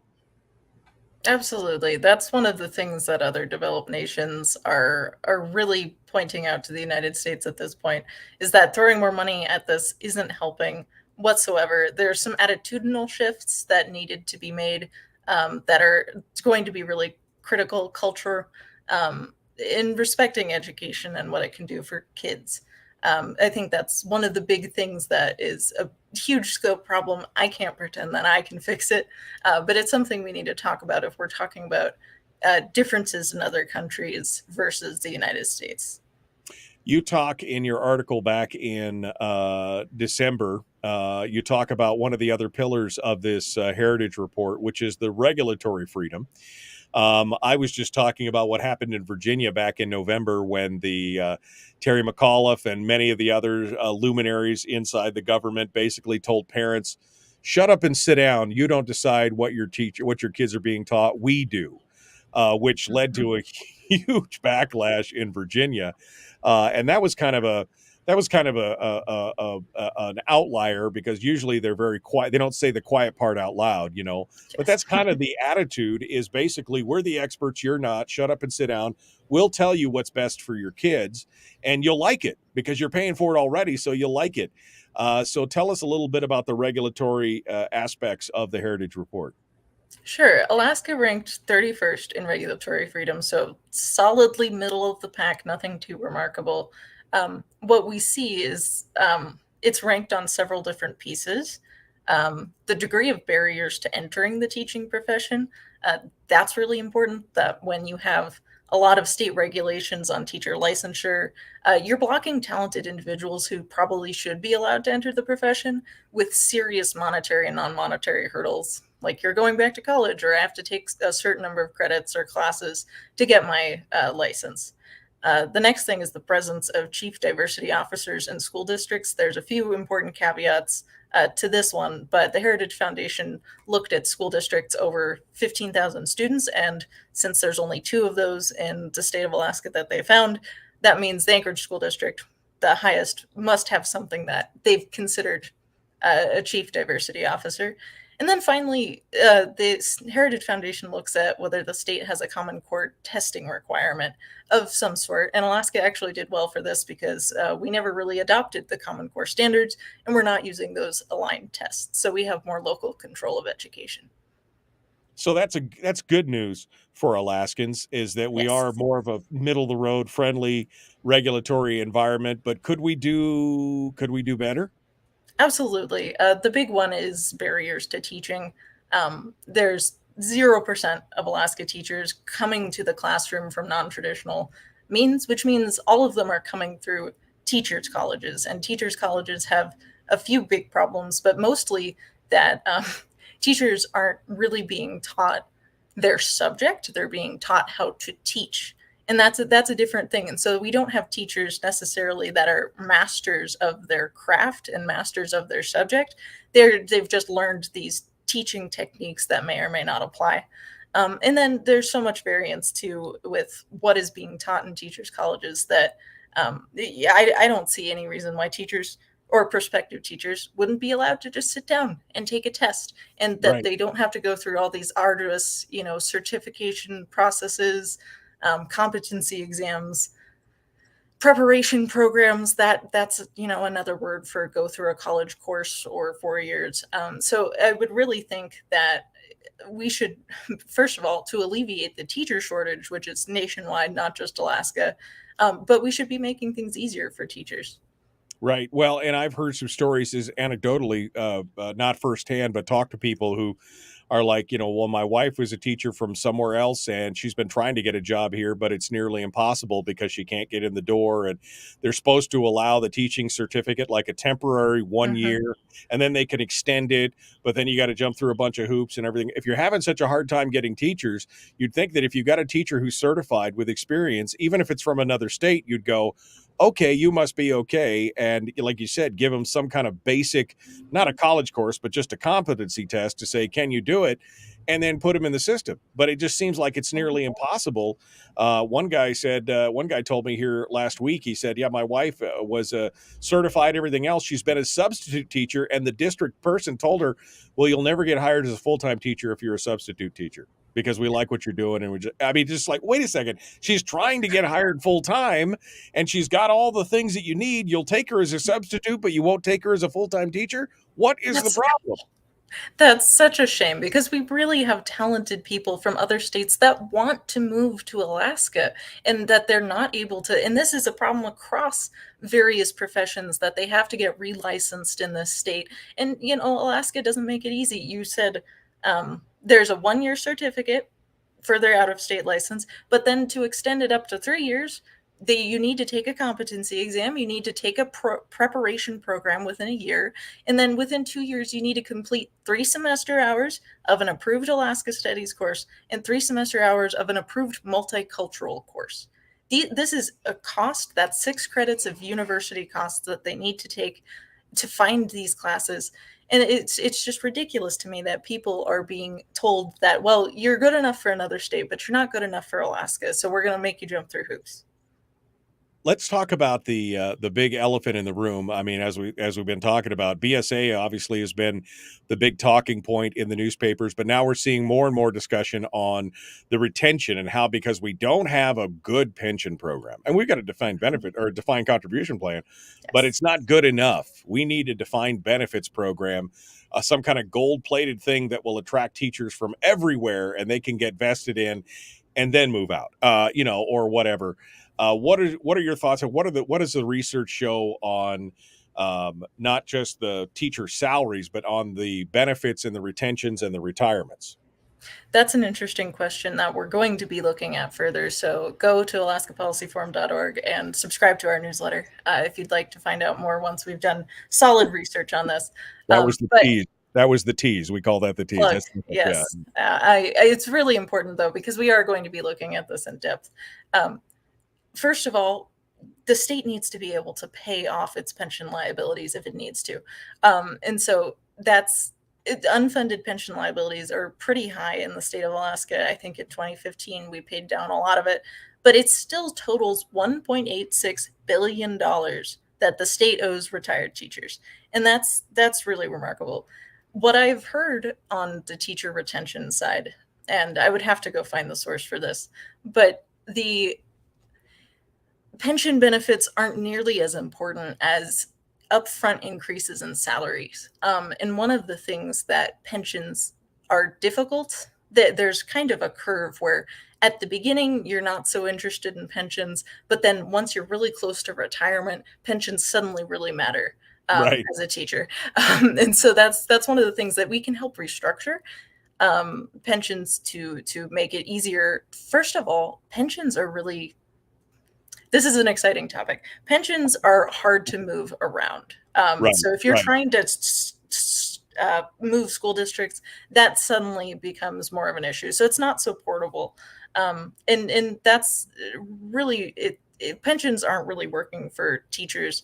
And it's not that it needs to be a defined benefit plan. Defined benefit plans are extremely risky financially for the state, and they wouldn't make all that much of a difference in teacher retention. Right. Well, I mean, and it's proven that they're risky for the state. That's why we still Absolutely. have a $7 billion unfunded liability to the defined benefits programs, of which 1.8 billion is going to the TERS system, the teacher system as well. The other part of it is the PERS system. And going back to that, seems when you say risky, I think that's an understatement at this point, because we've seen what's happened with that. So what do teachers, and there was another Reason report that I'm sure you read that talked about, are Alaskan teachers, well, it wasn't talking specifically about Alaska, it was talking about teacher pay in general. And Alaska's pretty good. I mean, we were in the upper echelon. We weren't in the top for sure, but it was pretty good. But when you start seeing that they're only getting increases of 1 or 2%, versus the administrators getting a lot, getting a huge push, that might be part of the problem right there, wouldn't you say? Sure. Yeah. And you have to remember that the benefits are what are increasing. You're not upfront changing the number that appears on a teacher's paycheck when you're adding to their pensions and their health insurance. And not that all that stuff's not important, but it's a lot less motivating because it's 20, 30 years in the future. And so I'm not familiar with the paper you're citing, but I do think that it's rather, it's a rather difficult assertion to make that, well, we need to pay teachers more, and then you plug it all into things that are way down the line. Right, exactly. They have to see there has to be some immediacy in the benefit. It's very amorphous, that pie in the sky, 30 years from now, you'll thank me kind of thing. Mm-hmm. Like you said, assuming you stay with this district and this state long enough and you don't want to move anywhere, which is a really outdated perception of work. Well, that's the first time that I've heard about, having a difficulty of moving inside the state of Alaska in the pen. So you can't, if you work in the Yukon-Koyukuk school district and you want to move into the Fairbanks school district, it becomes difficult to transfer your pensions around. Is this not a state mandate, or what's going on? This is a statistics I've heard from national sources, so I'm not sure if it does apply to Alaska, but that is what I've heard, is that it becomes difficult to move through districts, and especially across states. I mean, if you spend your career as a teacher in Alaska and you want to move to Washington, that's, first of all, a lot of time and money that you put into this pension that is not so beneficial to you later. Right. Sarah Montalbano is our guest. She is with the Alaska Policy Forum. She is their educational researcher. And is that your official title? Education policy analyst, but that's essentially it. Education policy analyst. And she has got a series of articles. If you haven't gone over to Alaska Policy Forum and clicked on the education tab, you could see all the things that she's been working on, and it's quite a list of things as well.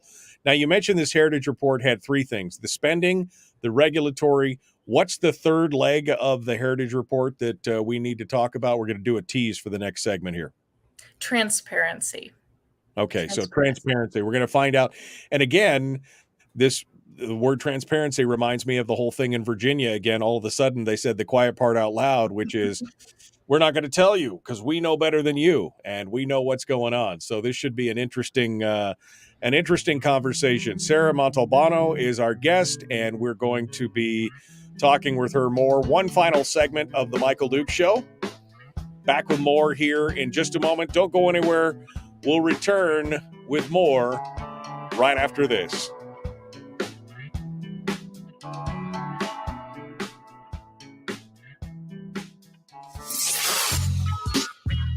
What is that?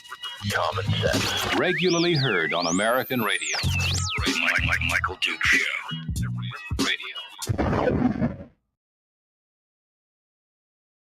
Okay, in the break right now with Sarah, and I failed to mention to Sarah, when you hear the ding like the ringside bell, that means we got 10 seconds to wrap up before we rejoin the radio, Sarah. So sorry about that. I meant to tell you that earlier. And well, no, you had no idea. You just thought we were about to fight or something. You know, it's like, boom, put up your dukes and get going on with it. All right, so we're going to talk about transparency next here, and we can kind of go over that. And then we'll summate with what your thoughts are on this. And I mean, I welcome your opinions on, you know, how we fix this problem. But let me ask you this: in all the research that you're doing and the different reports that you're reading from Reason and Heritage and Cato and everybody else, what do you think would be one of the most shocking things that the average Alaskan, if they heard it in the wild, they would be like, what the actual I mean, what? I mean, what do you, you know, what is the most shocking thing you think that Alaskans would just absolutely sit straight up about as you look at all these numbers and these stats, especially in light of what the papers and the media is pushing forward right now? I hate to say it, but that per pupil spending figure is really astounding. And there's some interesting work at EdChoice that shows that parents and the general public really underestimate how much is being spent. They say, yeah, it's about $4,000 per student. And then they get to show them the actual results. And for us, that's even a starker difference. We're spending $18,600. That's so much more than people expect. And then people begin to wonder, is that really what my tax dollars should be going to? Is this being used well? Is my child getting $18,000 worth of benefits from being in the public school system? So I think that statistic really floored me when I first learned it. And I think it manages to still be surprising. Yeah, I will tell you that the one statistic that caught me and I think caused the most angst, no, maybe outrage in the chat room was your comment from your latest article here in January talking about the teacher to non-teacher ratio, where they found that there were 0.79 teachers for every non-teacher in Alaska's public schools. And to clarify, for every 4 teachers, there are 5 non-teachers in the public school. And that is mind-boggling in my mind. Absolutely. It's really remarkable to think about. Teachers are outnumbered, and we look at the increases in spending, and it's going towards adding one more administrator for every teacher you add. It's really remarkable. Yeah. It floors me to think about that, but that's not unique. That is such a common thing across every school district in Alaska, pretty much across, nationwide school districts. Right. I mean, I think back, I'm dating myself a little bit here, but I think back 35 years to when I was in high school, and I think about the number of teachers versus, administrators, counselors, whatever, and it was very small. I mean, it was a very small number as opposed, it was probably at least 2 to 1 as far as administrators versus teachers. And we did pretty good back then. Our achievement was pretty darn good.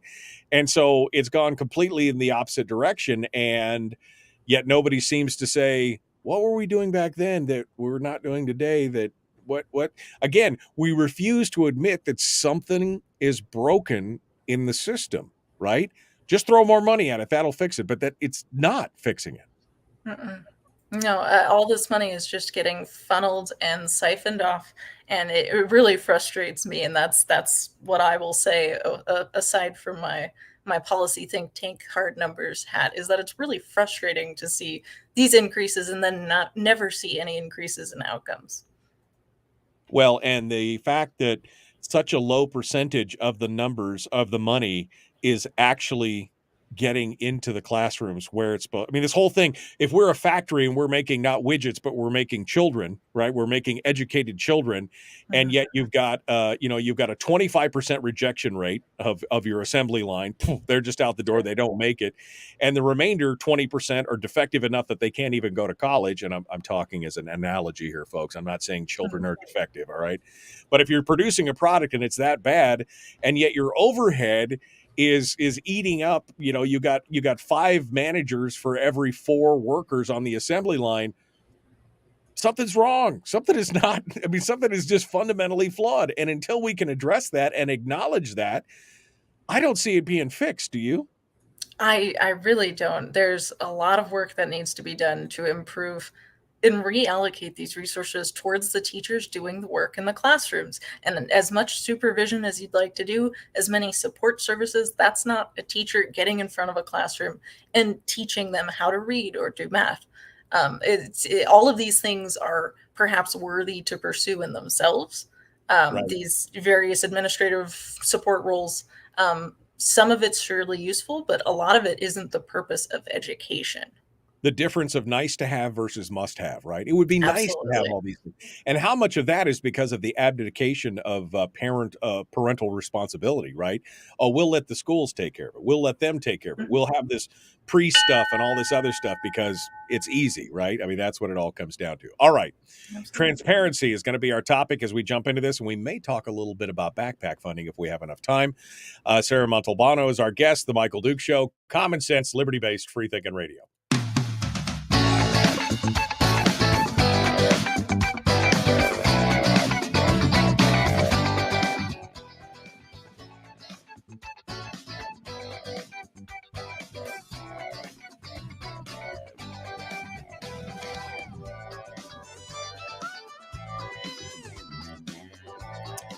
Well, how did we get here? I mean, geez, the fastest 2 hours in radio for sure. The Michael Duke Show. We're continuing now one final segment with Sarah Montalbano from the Alaska Policy Forum. She is the senior education analyst and researcher on education here in the state of Alaska. And she does some fantastic writing.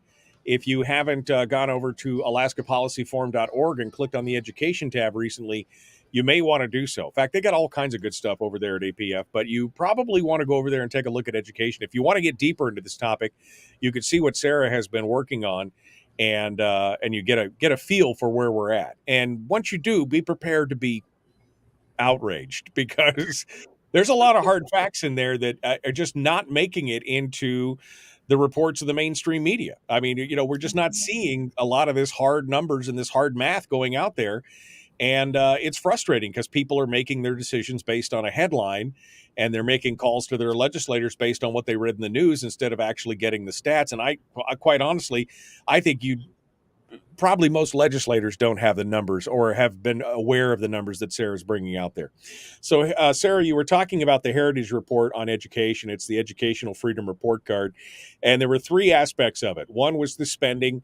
One was the regulatory aspect. And the third was transparency. So tell us how Alaska did on transparency. And what does that translate to for common average folks out here? What does that mean? Alaska ranked 29th in transparency. That is our highest rated section of this report card. There's a fourth section, school choice, that we'll be publishing fairly soon. We don't have a date set yet. But transparency is basically the right of citizens to know what the government is doing with their tax dollars. And it helps to hold elected leaders, school districts, and schools accountable for the decisions they're making with those tax dollars. So transparency is one of my favorite topics. It's really, really important for not only the general public, but for parents to be able to understand what's happening in classrooms and how is this money being spent. And I think that's important to know. So Alaska ranks 29th. Do we have any details or stuff extrapolated from that? Yeah, so there's several points. The level of parent access to curricula and materials was one of the categories Alaska did really well on because of the 2016 parental rights law. Among other things, that law means that parents must be provided with curricula for review, and parents have the opportunity to opt out of particular activities, classes, programs, or standards-based assessments too. So parents are able to actually review a lot of this curriculum. And I think that's well and good, because I know that there was a big dust up and fervor from your alma mater, the Matsu School District here recently, where they had some educational components that they were talking about, including that I think was some of the CRT stuff, the 1619 project stuff that they were going to include in their curriculum. And the parents lost their mind with the school board, and they pulled it back on that. So I think that that's good. They didn't get the proverbial finger as they did in Virginia there for parents. And I think that that's good. That's a positive. So we're moving in one positive direction on that. Although 29th out of 50 or 26th out of 50, still not great, but at least that's better than 49th, right? Yeah, it's a lot better than the 47 we're posting and spending. It is our highest category, but still middle of the pack. One of the other things we did well on is state level requirements for public participation in meetings. And so that's one of the things that you get to show up to your school board meeting. You are afforded Alaska law affords the public not only a right to attend meetings of municipal bodies, but also a reasonable right to be heard at all regular and special meetings. So that's one of the things that we have going for us, is that you can show up to your school board meeting and be heard a lot of the time. It's covered by the municipal code. So that's something parents should keep in mind whenever something happens like that in the Matsu School District, which I didn't hear about, but I'm unhappy about. Yeah. And we're seeing some of these things, of course. I mean, there's a nationwide trend to move on to some of these things. It was the same thing with Common Core, right? It was a nationwide trend. Alaska dodged the bullet, I think in part because there was such a hue and cry from the populace about Common Core. We are engaged in a lot of ways, but I think it's good to be able to hold back and keep it to the 3 R's, reading, writing, and arithmetic, and stop with a lot of the extra stuff that they're trying to stuff into these curriculums. So good for us that we're at least up there in the middle high end of the pack on that kind of stuff. So this leads us to actually, I do want to, because you touched on it and I mentioned it, the backpack funding, the school choice. I mean, whatever you call it, whether it's a voucher system or it's a backpack situation like Corey DeAngelis talks about, where the money just automatically follows the student. You don't have to have a voucher. You can just pretty much go where. I mean, this is pushing for a lot. But I think it's a trend, and it's been accelerated obviously by the pandemic and the learning pods and private schools and homeschooling and everything like that. I mean, where do you think we're going to go on that? Do you think that is part of the solution? I guess we should talk about solutions, and is that part of it?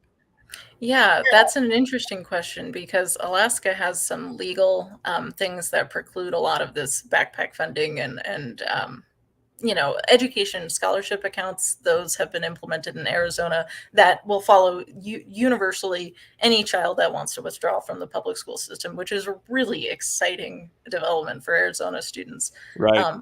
That would be wonderful if we could get something like that. I'm a big fan. I think it would really it would solve a lot of these problems if parents can move with their feet and not be having to pay twice for the public schools they're not using and the private or whatever school choice option that they're looking for. So that's something I would really love. Yeah, some kind of secondary choice. I mean, in Alaska, we've seen we were a charter family in the IDEA program, the Interior Distance Education from the Galena City School District. We were in their first, batch of kids, and it has been amazing. I mean, it was an amazing thing, and it was great. And we saw a surge because IDEA was really one of the first ones formed for these kind of distance correspondence schools. And we've seen a whole plethora of them come out. And now 25% of the students in the state are enrolled in some kind of correspondence or distance learning, whether that's from IDEA, Raven, or even from some of the school districts creating their own, because they saw the outflow and they're like, oh, we got to do something about this, right? But I think that's a trend that's just going to continue, don't you? I do. And I think the correspondence school allotment program, where it gives you back some portion of this to use for educational expenses, that's a really unique program that is, I haven't heard anyone else nationwide doing this. And it really does spur school districts to improve when they're seeing their students, especially in rural areas, be siphoned off. And they see it as a real threat to their hegemony there. So I would like, if I may plug again, to invite all of your listeners to attend a webinar next Tuesday on the 24th. Does school choice help rural school districts, that we are going to be hosting with an expert from the Heritage Foundation? I think that would be of interest to all of your listeners, where we discuss absolutely that. Yeah, no, absolutely. If you've got a Facebook link, make sure you send it to me and I'll share it on the page so that people can do it. So Sarah, we're down to the last 4 minutes here. So I'm going to ask you to take off your analyst hat for a second and just put on your other hat for advocation here and just say, how do we fix this? I mean, 47th in spending, middle of the pack in the regulatory, high middle of the pack in transparency. How do we fix what's broken in the state of Alaska right now? Lots of different pieces to that. First of all, in transparency is where all of the rest of this comes from. If you don't know how much you're spending, you can't hold school districts accountable. So I'd really love to see school districts complying with Alaska's open records law, ensuring greater public participation in school board elections and things like that. As far as regulatory freedom, allow qualified teachers from other states to practice in Alaska. And just continue to reject the federalization of education, reject these federal funds with strings attached whenever possible. And then we need to reduce the unnecessary bloat in non-teaching and administrative staff. These dollars aren't going to the classroom, and that's why we're not seeing an improvement in outcomes.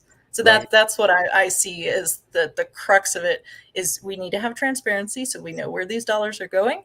And once we know, we can start to really reallocate these to the classroom. Right. Absolutely. There's been several speculative solutions to some of these things, and I want to get your take on it here since we got a couple minutes. One is the discussion about, Alaska has 53 school districts. Now, for example, Hawaii has one school district for all the islands, for all the students. And I'm not advocating for a single Alaska school district. Obviously, geographically, there's cultural differences, there's many things. But there's been talk that if we just cut the number of school districts in half, let's just say we had 20 school districts instead of 53, that duplication of effort and what you were talking about, the administrative overhead and everything else, a lot of that would be eliminated, right? I mean, that could be a solution that we could look at. Yeah, it's an interesting problem, and I haven't come to a conclusion because there are some experts who say that consolidating school districts into bigger and bigger student populations just means it's easier to get lost in the crowd and you don't have as much voice in this education. I could see it helping in Alaska, though. So I have to reserve judgment until I've done a little more research on it. But I do think it's an interesting proposal. Right. I mean, it's an idea, at least, consolidating consolidating all the different healthcare plans into a single plan, a statewide plan. Yeah. I mean, that would be a huge, tremendous fix as well. And there's many others. Sarah Montalbano from the Alaska Policy Forum is our guest. Sarah, I know you've written an article that talks about the COVID monies going to the school districts, and that's kind of an eye-opener as well. I think I want to bring you back to talk about that, maybe for a whole hour.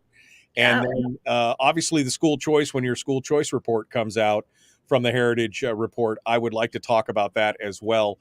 So maybe we can do this again next week. I mean, education is going to be a huge deal this session, and I think we should be hammering this as much as we can. So if you're willing to come back on next week, I think we should do it again. Yeah, shoot me an email. Let's do it. Is it Montalbano Mondays? Is that what we should do? Should we do it Monday? Montalbano. That'd be a lot of fun. All right. Well, we'll work for that. Sarah Montalbano from the Alaska Policy Forum. Thanks so much for coming on board today. We appreciate you being here, and we appreciate all your help in understanding. Thank you for having me. Yeah. All right. Hold the line for just a second, Sarah. Folks, we are out of time for today. Tomorrow, we got the top three with Brad Keithley from Alaskans for Sustainable Budgets. Chris Story comes in for our little PMA boost and more. Be kind, love one another, live well. The Michael Duke Show. Sarah, I wanted to give you one final bite at the apple. You've been so good here about giving us a lot of good information. Is there, anything else you want to leave us with? Final thoughts, whatever. I hate being a slave to the clock, so I always want to give you a little bit of extra time here at the end in case there's something that we missed or didn't talk about that you think we should have hit on. I'll give you the floor here for a couple minutes here in case you need something else. That's an awesome practice. I think the last thing I'd like to leave your viewers with is go participate in school board meetings. Go be an advocate for your kid because no one knows what they need better than you do. That's my overarching message. That is what drives me in working on this education stuff is you need to be able to steer this. So go participate. Yeah. It's hard. I tell you, it's hard for me to get motivated since my kids are already homeschooled. I'm like, I don't even want to step into that mess, because, oh man, I mean, I'm paying for it with my taxes and everything, but I'm just like, but Yeah. it won't change if we don't get up there and make it change. Right. No, absolutely. And the people who care are the people who've gone to leave the system, and who are able to say, I wash my hands of this and I don't want to fix it. Yeah. But it's really important that motivated people take this and make it a problem for them. Well, and that's a problem. See, that's the tipping point. We're at 25% of students are in correspondence. What happens when it hits 30 or 35%? I wonder. I mean, then people wash their hands and walk away, and then the poor suckers who are still left in the system are like, do we even have enough pull to make a change? That's the problem. And so you're right. We still got to stay engaged on that. Sarah, next Monday, let's shoot for next Monday if you're available, because I really want to talk about this COVID funds and anything else that I can dig up from your archive while I got some reading to do. All right. Well, thank you. I'll do my best to keep giving you new content. I love it. I love it. Sarah Montalbano, she is our personal education expert here on the program for the Alaska Policy Forum, senior educational analyst. Thank you for coming on board. Thank you so much. We'll talk to you again next week then. All right. Thank you, Sarah. Have a great Monday. Thanks for being part of it today. All right, folks. We got more coming up tomorrow. We appreciate you guys coming in and joining us. The Michael Duke Show. Common sense, liberty-based, free-thinking radio. Oh, that was a good show. I love that. We'll see you.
We've shed our terrestrial radio skin, and now we are slimy lizard internet people. It's the Michael Duke Show.